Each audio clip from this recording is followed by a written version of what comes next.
Hello everyone, welcome to today's discussion on very hot topic AFSPA. AFSPA. AFSPA is the full form of Armed Forces Special Power Act. ये शब्द काफी चर्चा में है और विगत एक वर्ष से भी अधिक समय हो रहा है और ये काफी चर्चा का विषय बना हुआ है क्योंकि ये अधिनियम नॉर्थ ईस्ट के राज्यों में सरकार द्वारा लगाया गया था क्योंकि ये ऐसे राज्य होते हैं जो कहीं इंटरनेशनल बाउंड्री के साथ टच करते हैं और यहाँ पर अभी हाल ही में कुछ समय से लगभग साल भर से आप सुन ही रहे होंगे कि वहाँ पर दो कम्युनिटीज कुकी और मैतेई समुदायों के बीच में झड़प होती रहती है। कई हिंसक घटनाएं भी घटित हुई हैं और जन धन की हानि हुई है। तो आज सबसे पहले हम AFSPA के बारे में डिटेल में चर्चा करेंगे। तो आइए सबसे पहले हमें यह जानना है कि हमारे यूपीएससी सिविल सर्विसेज एग्जाम्स के सिलेबस से कैसे संबंधित है। This topics belongs to polity GS paper 2। The topic of AFSPA means Armed Forces Special Powers Act is important from the perspective of central security and human rights. The UPSC had previously asked questions about it, such as in the 2015 Civil Services main exams, where they asked why human rights activists have labeled the act as draconian and which sections of AFSPA are opposed by these activists. Therefore, knowing this act is essential. तो सबसे पहले basic चीजें तो सभी को पता होना चाहिए क्योंकि यदि हम मणिपुर के बारे में अध्ययन कर रहे हैं तो मणिपुर हमारे भारत में कहाँ स्थित है, ये किस देश से अंतर्राष्ट्रीय सीमा को साझा करता है। तो आप सब जानते हैं कि म्यांमार, जिसे पहले बर्मा के नाम से जाना जाता था, म्यांमार के साथ इसकी जो है लगभग ईस्ट और साउथ में इसकी सीमाएं हैं जो शेयर करता है और लगभग 352 किलोमीटर की सीमा मणिपुर और म्यांमार के बीच में है। सेम इसी प्रकार से यदि भारतीय राज्यों की बात करें तो 3 राज्यों की सीमाओं को टच करता है। उनमें से एक है नागालैंड। नागालैंड नॉर्थ में लगभग 204 किलोमीटर की सीमा साझा करता है नागालैंड के साथ। इसी प्रकार से असम के साथ 204 किलोमीटर की लगभग 200 समथिंग ऐसे किलोमीटर्स में ये पड़ता है वेस्ट में, जिसकी सीमाएं को साझा करता है।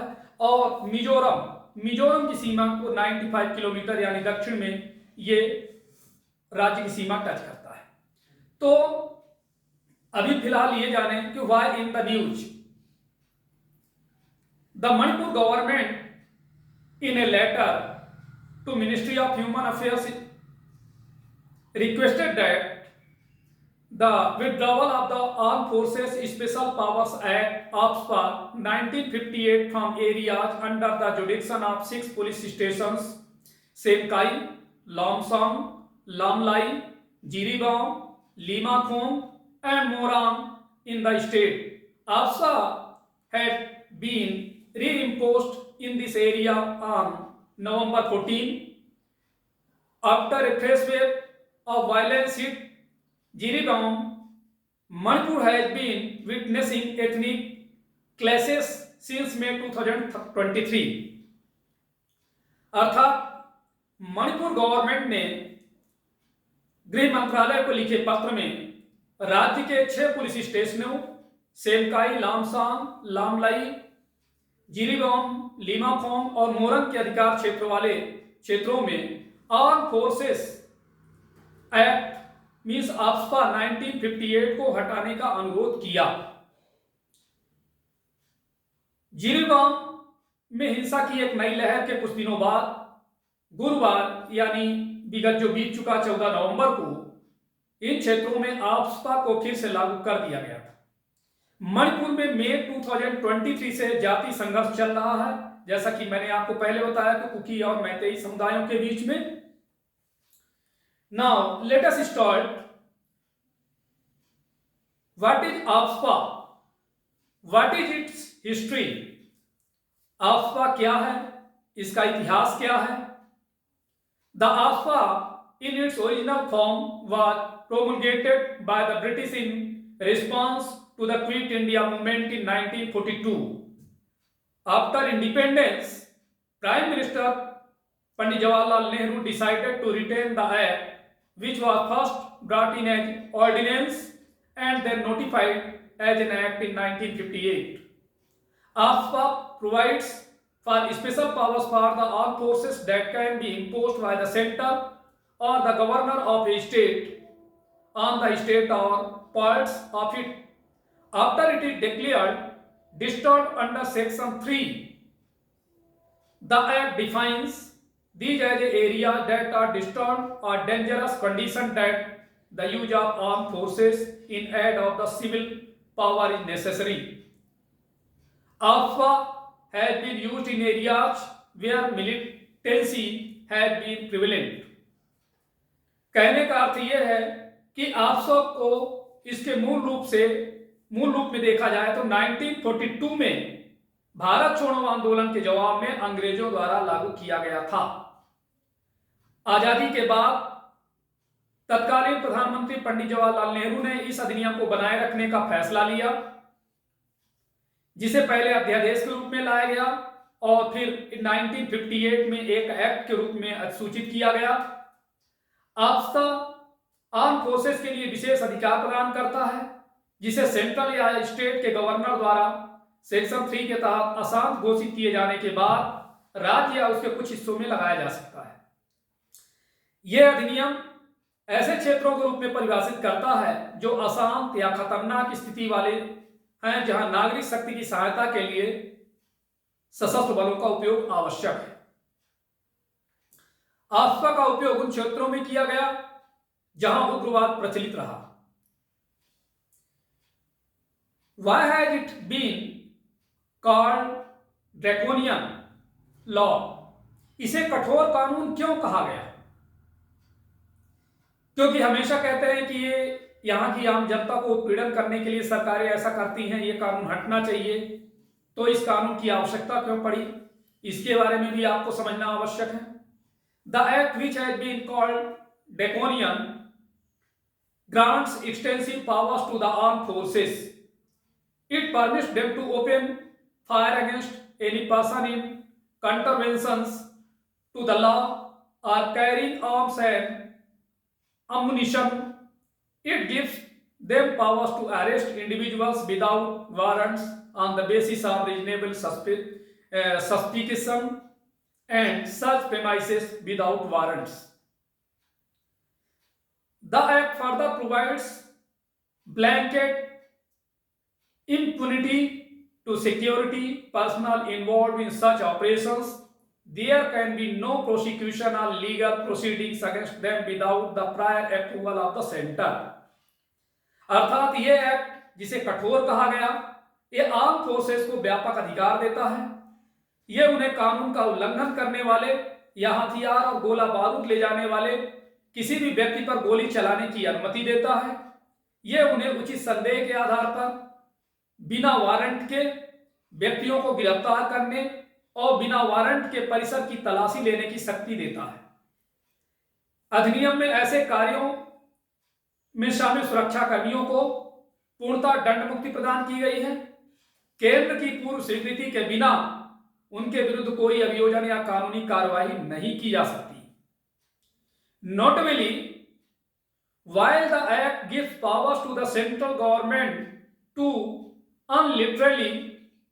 unilaterally take the decision to impose AFSPA, this is usually done informally in consonance with the state government. The central takes its decision after having received a recommendation from the state government. ये act केंद्र सरकार को एक तरफा तरीके से AFSPA लागू करने का निर्णय लेने का अधिकार देता है, लेकिन ये आमतौर पर स्टेट गवर्नमेंट के साथ मिलकर इनफॉर्मली रूप से किया जाता है। सेंट्रल स्टेट गवर्नमेंट से सिफारिश मिलने के बाद अपना निर्णय लेता है। The AFSPA grant security forces the authority to open fire However, this can only occur after the prior warning is given to the suspect. Additionally, the Act says that any suspects apprehended by security forces should be handed over to the local police station within 24 hours. It also emphasizes that the armed forces should work in the cooperation with the district administration rather than operating as an independent entity. आसपास security forces को गोली चलाने का अधिकार देता है, हालांकि यह तभी हो सकता है जब संदिग्ध को पहले से चेतावनी दी गई हो। इसके अलावा इस अधिनियम में यह भी कहा गया है कि सिक्योरिटी फोर्सेस द्वारा पकड़े गए किसी भी संदिग्ध को 24 आवर्स के भीतर लोकल पुलिस स्टेशन को सौंप दिया जाना चाहिए। यह इस बात पर भी जोर देता है कि आर्म फोर्सेस को एक इंडिपेंडेंट यूनिट्स के रूप में काम करने के बजाय डिस्ट्रिक्ट एडमिनिस्ट्रेशन के साथ मिलकर काम करना चाहिए। Now, what efforts have been made to repeal AFSA or limit its operational area in the past? मतलब पास्ट में AFSA को निरस्त करने या इसके परिचालन क्षेत्र को सीमित करने के लिए क्या क्या प्रयास किए गए हैं। In 2000, activist Irom Sarmila began a hunger strike that lasted for 16 years in the opposition to the Armed Forces Act in Manipur. In 2004, the central government established a 5-member committee led by the former Supreme Court Justice Jeevan Reddy. The committee submitted its report in 2005 recommending the repeal of AFSA. The report described the act as a highly undesirable and stated that it had become a symbol of oppression. Subsequently, the second Administrative Reform Commission headed by the Veerappa Moily endorsed these recommendations. Manipur has had the disturbed area status under the AFSA since 1980, and it was only withdrawn from some parts of Imphal in 2004 following strong protest after the killing of 32-year-old Thangjam Manorama earlier that year. Since 2022, area notified as a disturbed areas have been incrementally reduced. It had been removed from 15 police stations in 6 districts in April 2022, and with its removal from another 4 police stations on April 1st, 2023. It had been withdrawn from the jurisdiction of 19 police stations in total, all located in the Meitei-dominated valley. The disturbed area notification is applicable for a period of 6 months, following which it can be periodically extended by the MHA after assessing the situation. Just a few weeks ago, on September 30, the MHA had extended the disturbed area notification for the parts of Manipur where it was already in place. अर्थात 2000 में कार्यकर्ता एवं शर्मिला ने मणिपुर में arm forces act के विरोध में भूख हड़ताल शुरू की, जो कि 16 साल तक चली। 2004 में सेंट्रल गवर्नमेंट ने सुप्रीम कोर्ट के पूर्व जस्टिस जीवन रेड्डी के लीडरशिप में 5 सदस्यीय समिति का गठन किया। कमेटी ने 2005 में अपनी रिपोर्ट प्रस्तुत की, जिसमें AFSA को निरस्त करने की सिफारिश की। रिपोर्ट में इस एक्ट को अत्यधिक अवांछनीय बताया गया और कहा गया कि यह उत्पीड़न का प्रतीक बन गया। इसके बाद वीरप्पा मोइली की कमेटी वीरप्पा मोइली की अध्यक्षता में दूसरे प्रशासनिक सुधार आयोग ने सिफारिशों का समर्थन किया और मणिपुर को 1980 से AFSA के तहत आसान क्षेत्र का दर्जा प्राप्त है और इसे 2004 में इम्फाल के कुछ हिस्सों से तभी हटाया गया था जब उस वर्ष की शुरुआत में 32 वर्षीय थांगजाम मनोरमा की हत्या के बाद कड़े विरोध प्रदर्शन हुए थे। 2022 से आसान क्षेत्रों के रूप में सूचित क्षेत्रों को क्रमिक रूप से कम किया गया। अप्रैल 2022 में इसे 6 जिलों के 15 पुलिस स्टेशनों से हटा दिया गया था और 1 अप्रैल 2023 को अन्य 4 पुलिस स्टेशनों से इसे हटाने के साथ ये कुल 19 पुलिस स्टेशनों के अधिकार क्षेत्र से वापस ले लिया गया था, जो सभी मैतेई बहुल घाटी में स्थित है।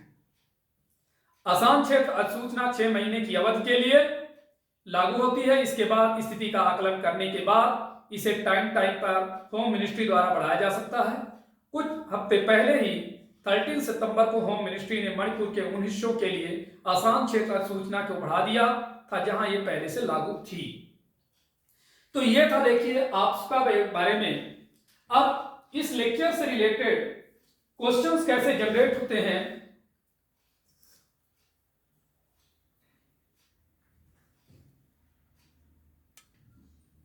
तो इस टॉपिक से रिलेटेड अभी देखिए जो 1 बाय 1 सभी क्वेश्चंस के बारे में हमने डिस्क्राइब किया। जैसे क्वेश्चन थे what is AFSPA, what is its history, why has it been called draconian law, what efforts have been made to repeal AFSPA और limit its operational area in the past. तो इस हमारे व्याख्यान में, हमारे लेक्चर में सभी चीजों को मैं बता चुका हूं। अब इनको आप अपने से लिख करके अभ्यास करें। तो आज इतना ही।